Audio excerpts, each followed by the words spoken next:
Good morning, everybody. Today we're going to go over the primary and secondary ignition on the 2001 Buick LeSabre.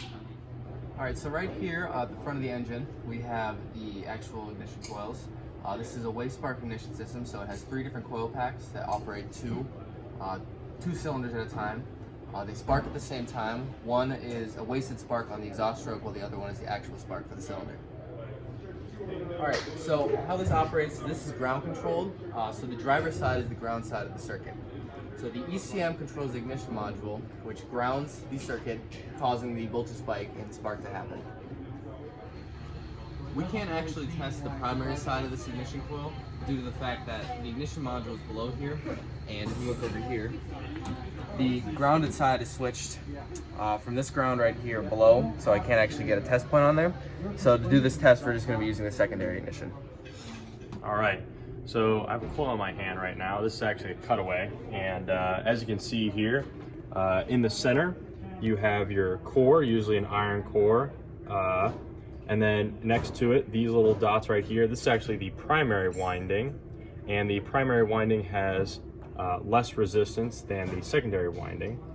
The secondary winding is actually right here, and this has less resistance, or actually more resistance, sorry. So it has more resistance, and what happens here is the primary wires get induced with voltage, which creates a magnetic field with the core, and when the magnetic field is dissipated and collapsed, it sends out a wave that induces voltage into the secondary and creates up to 50,000 volts. So on the secondary side of the ignition, we have our induction clamp on this side of cylinder 5 spark plug wire.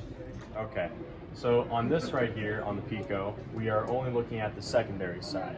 We can't see the primary because it's all internal.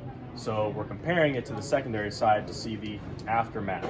So we still get to see the voltage spike, it's just not particularly the same. We are missing the dwell period, so we don't have a saturation. All that we see here is just the voltage spike, and then right here we have the voltage actually crossing the spark plug, and then down here it is opening back up and closing out the voltage and leveling back out. Alrighty, so for this test we decided to do, we took 2 clamps and put them on 2 different cylinders. So we put it in paired cylinders, so cylinder 2 and cylinder 5.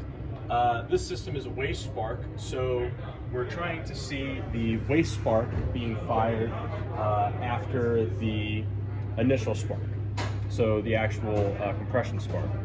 So as you can see here, on A, you have this huge spike right here. That's actually the spark traveling across the spark plug. And then over here, this spike is a lot smaller. And that is because this is requiring about half of the required voltage. So let's say this. So all this voltage is crossing that spark plug. Well, it takes about half of this to cross that spark plug. So then the half that's left over is crossing the rest of the other spark plug on cylinder 2. So as you can see here, we have our burn time. So right after the huge spike, we have the time that the spark plug is actually being sparked and electricity is flowing across it. You can see the same here on cylinder 2. And then you have the end of it right here, which leads to the oscillation. Same thing goes on for cylinder 2. And this right here, this portion is the saturation of the coil. You can see the same thing occurring for cylinder 2. And there you go.